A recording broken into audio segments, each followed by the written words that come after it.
ماشاء اللہ لا حول ولا قوة الا باللہ العلی العظیم افوض امری الی اللہ ان اللہ بصیر بالعباد۔ السلام علیکم ورحمۃ اللہ وبرکاتہ۔ اللہ تبارک و تعالیٰ کا شکر ہے کہ میں کراچی سے تاج العلماء مولانا محمد نقی نجفی اللہ مقامہ کا پوتا علی احمد آپ کی خدمت میں سورہ مبارکہ یوسف کے رکوع نمبر 9 کی آیات کے ساتھ حاضر خدمت ہوں۔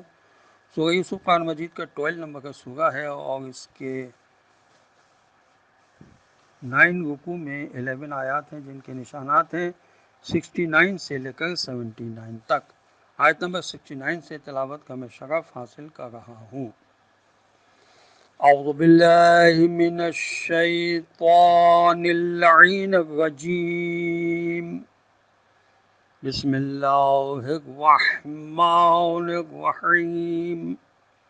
ولما دخلوا على يوسف آوى إليه أخاه قال إني أنا أخوك فلا تبتئس بما كانوا يعملون۔ ترجمہ: اور جب وہ لوگ یوسف علیہ السلام کے پاس ان کے دربار میں داخل ہوئے تو یوسف علیہ السلام نے اپنے سگے بھائی کو اپنے پاس بلایا اور اس سے کہا، میں تمہارا سگا بھائی ہوں، اب تم پریشان یا غمگین نہ ہونا ان تمام حرکتوں سے جو یہ لوگ کرتے رہے ہیں۔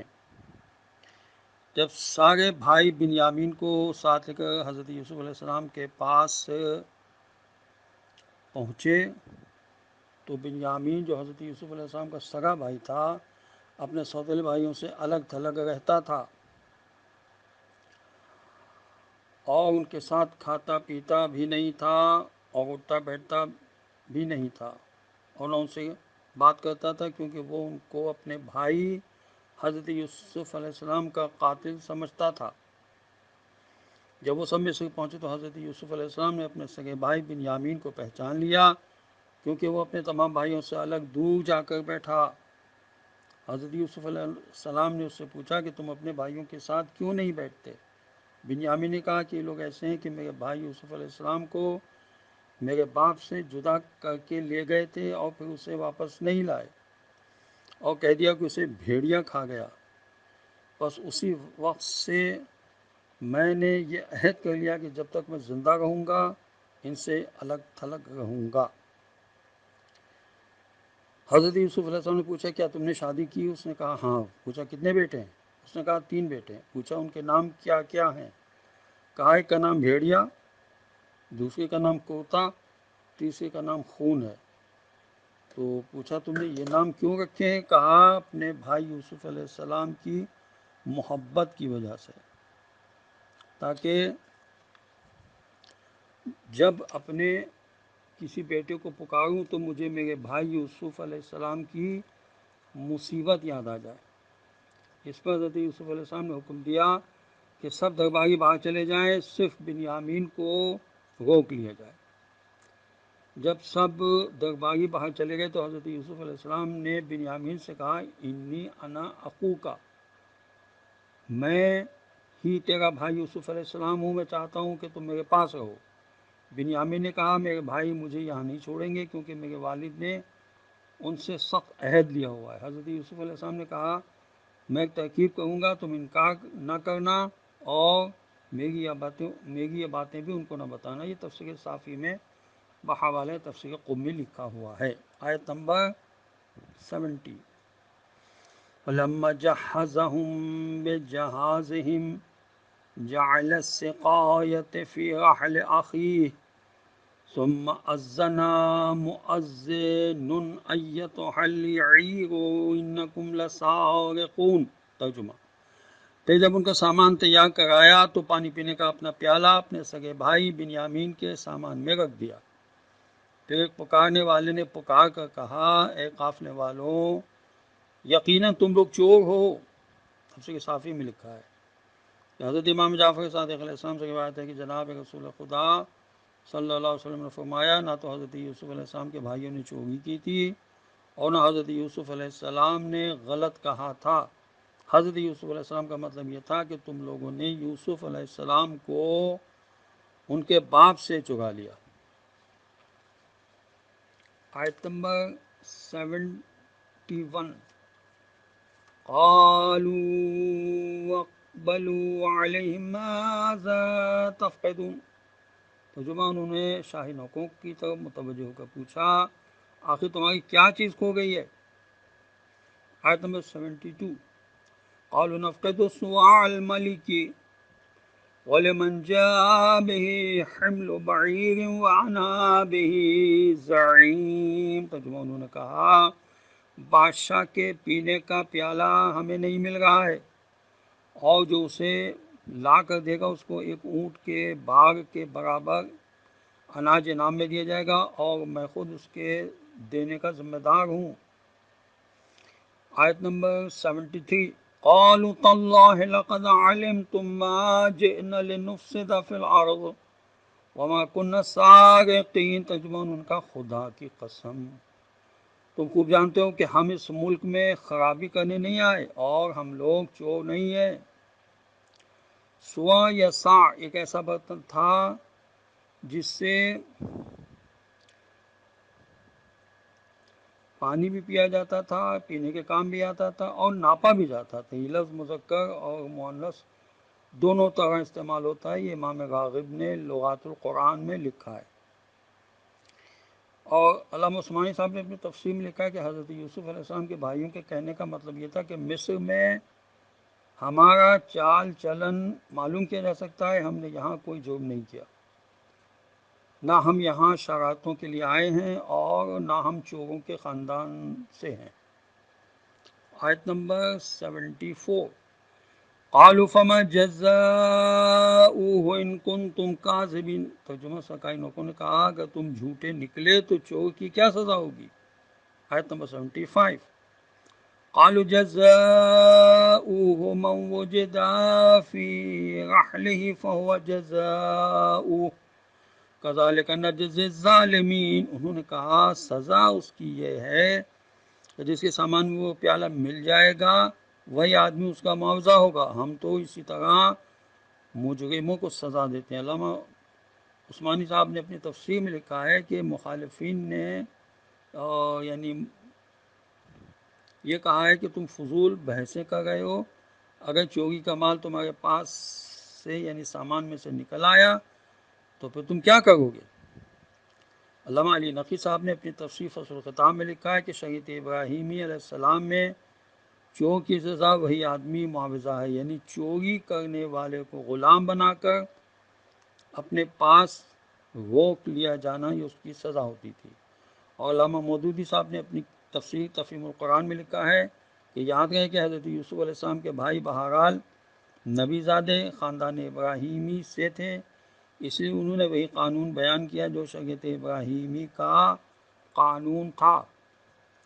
آیت نمبر 76، وَبَدَأَ بِأَوْعِيَتِهِمْ قَبْلَ وِعَاءِ أَخِيهِ ثُمَّ اسْتَخْرَجَهَا مِنْ وِعَاءِ أَخِيهِ كَذَلِكَ كِدْنَا لِيُوسُفَ مَا كَانَ لِيَأْخُذَ أَخَاهُ فِي دِينِ الْمَلِكِ إِلَّا أَنْ يَشَاءَ اللَّهُ نَرْفَعُ دَرَجَاتٍ مَّن نَّشَاءُ وَفَوْقَ كُلِّ ذِي عِلْمٍ عَلِيمٍ، ترجمہ تب یوسف علیہ السلام نے اپنے سگے بھائی کے برتن سے پہلے ان لوگوں کے برتنوں سے تلاشی کی ابتدا کی، پھر اس پیالے کو اپنے سگے بھائی کے برتن سے نکال لیا۔ اس طرح ہم نے یوسف علیہ السلام کے لیے ترکیب کی کیونکہ وہ اپنے بھائی کو بادشاہ کے قانون کے مطابق نہیں لے سکتے تھے سوائے اس کے کہ اللہ ہی یہ چاہے، غرض ہم جس کے درجے چاہتے ہیں بلند کر دیتے ہیں اور ہر علم والے سے بڑھ کر ایک اور علم والا ہوا کرتا ہے۔